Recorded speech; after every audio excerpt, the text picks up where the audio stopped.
turizera ko mumeze neza kandi ko muri n'amahoro. Turabasuhuje kandi tubahaye ikaze mu nkuru n'ibiganiro 10 to 10 tubagezaho umunsi ku munsi. Dukomeje kwihanganisha umuryango wa Yova Blavan ndetse n'umuryango wa Nkusi Thomas uzwi nka Yanga, by'umwihariko uyu munsi aya masaha y'igitondo twazindukiye kuri aeroport Ikanombe, aho twaje kwakira umubiri wa Nkusi Thomas wamamaye mu gasobanuye nka Yanga. Uyu nguyu ni umwe mu batangije uyu mwuga hano mu Rwanda ndetse anatuma unakundwa n'abatari bake, dore ko yari afite umwihariko. Abarebye izi filime z'agasobanuye na n'ubu bavuga ko bigoye kuzabona undi nkawe. Nkusi Thomas wamamaye nka Yanga yitabye Imana tariki 17 z'ukwezi kwa munani, ni mu cyumweru gishize, agwa muri South Africa. Rero ku munsi w'ejo hashize nibwo abatuye muri South Africa bari baje cyangwa bamusezeyeho bwa nyuma, mbere yuko habaho imihango yo kumusezeraho bwa nyuma ndetse no kumushyingura mu cyubahiro iri bubere cyangwa izabera hano mu Rwanda. Turi kuri aeroport rero, turindiye ko umubiri we tuwakira, ariko nk'uko mubibona abari hano abitabiriye iki gikorwa turakomeye, nubwo turi mu byago, kandi nawe avuga ko mu byago umuntu aba akwiye gukomera, ariko mu by'ukuri nibyo biba bikwiye. Nago umuntu nka Yanga waduhaye ibyishimo, afashije bamwe kumenya amagambo y'Icyongereza bwa mbere yuko bajya mu mashuri cyangwa n'ibindi bitandukanye, twamusezeraho mu marira ndetse n'umubabaro.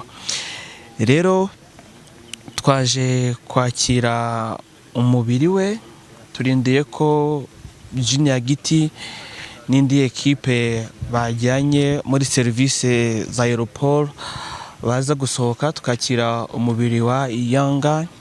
Ariko icyo mwamenya kuri uyu Yanga nuko yitabye Imana yaramaze kwakira Yesu Kristo nk'umwami n'umukiza mu bugingo bwe.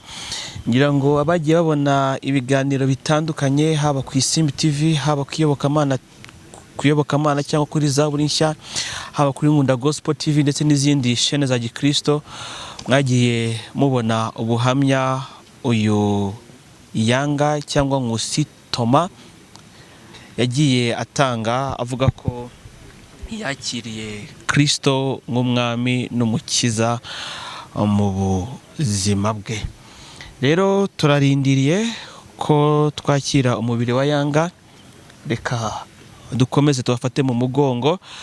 Gahunda ziteganyijwe ni izuko uyu munsi ari ukwakira umubiri wa Yanga, ku munsi w'ejo hakazabaho umugoroba wo kwibuka no kwizihiza ubuzima bwa Yanga, uzabera aho yari asanzwe atuye Narama ho muri Bugesera.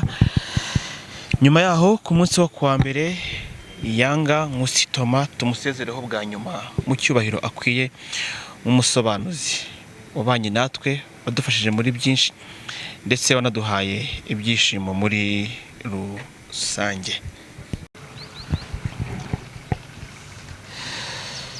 Turacyari ku kibuga cy'indege Ikanombe, turindiye ko umubiri wa Yanga utugeraho, ariko kandi hagati aho abo mu muryango wa Yanga, ngira ngo ku mashusho muri kubibona, umugore we n'abana be babiri bavanye muri South Africa nabo bakaba bamaze kutugeraho.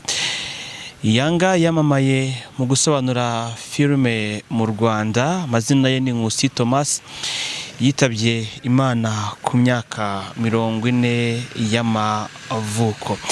Yari yaragiye muri Afurika y'Epfo mu kwezi kwa kane k'uyu mwaka, aho yari ashyiriye abana umubyeyi wabo kugira ngo abana babashe gusura mama wabo, dore ko mama wabo ariho akorera imirimo ye ya buri munsi. Yagezeyo rero aza gufatwa n'uburwayi aza kwivuza ariko ntibyakunda ko ubuvuzi yabonye bwaramira ubuzima bwe.